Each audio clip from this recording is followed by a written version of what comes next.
Now, there are people have a look at it from different points. This is from Abdullah. She did a master's degree, and she suggested, her model that, they are, and she said that Islamic is comparable to Western, psychotherapy methodology or method anyway, and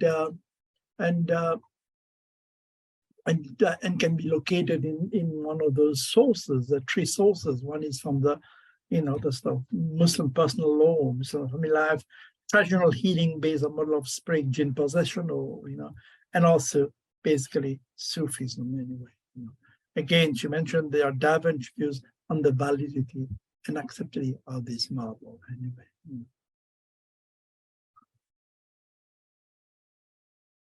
For me, I define it. I may change my mind about it. Maybe I'll look at it again when I rewrite the book.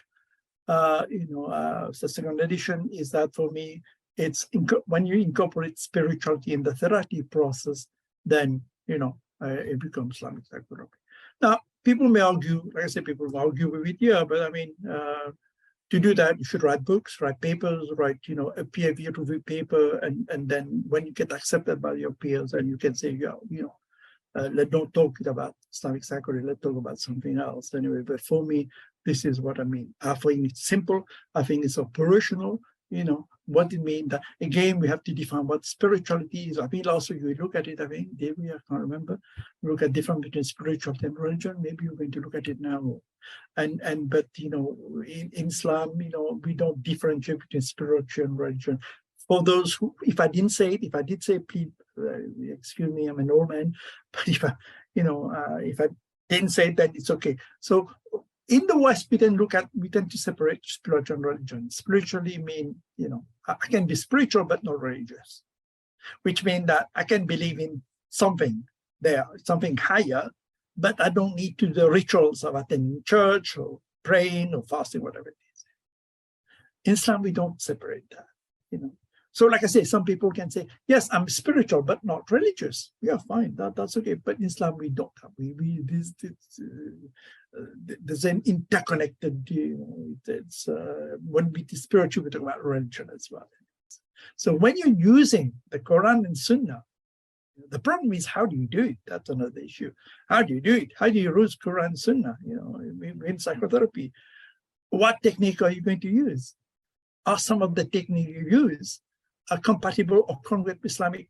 This is the book on Islamic Counseling, which is about, is looking at which was for myself, not for anybody else, is for me to, when I was practicing as a therapist, and find out, what technique can I use, which is not, which is congruent with Islamic belief and practice anyway. So I went through all the different like social focus therapy, humanist client-centered therapy, cognitive behavior therapy, solution focused play therapy, and psychoanalysis, psychodynamic approach, and so forth, and say, right, within these particular sort of school of thought in psychology, which technique are congruent, which technique are not congruent or not compatible with Islamic belief. Then I can use that. So but now with the new book, I'm going to bring narrative therapy and many other, maybe even Jungian therapy as well, and see, because to see whether we can use some of those techniques.